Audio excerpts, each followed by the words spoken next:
Te pai me te whai rawa o Tāmaki Māori. Kia whai oranga, kia whai painga ngā Māori o Tāmaki. Koinei te Rautaki Māori mō Tāmaki Makaurau.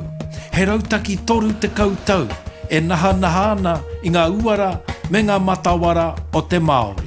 No te tau 2012, ka waihanga tia te Rautaki Māori e te uepu tohu Māori i kohi whakaaro i te mana whenua me ngā mātā waka. Kei roto i te rautaki he kōrero, hei āwhina i te kaunehera ki te kuhu i ngā hia o te Māori ki ana mahere me ana kaupapa matua. Kia tino ki te ai te hononga o te Māori me te kaunehera i roto i ngā rawa me ngā ratonga. E rima ngā uara matua e hihi ana te Māori kia whakamana tia. Tuatahi, whanaungatanga. Tēnā koe. O, kia ora koutou e homa. Tuarua, rangatiratanga.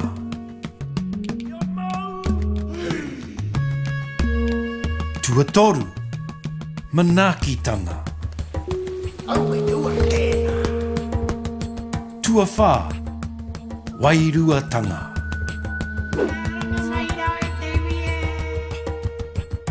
Tuarima, kaitiakitanga.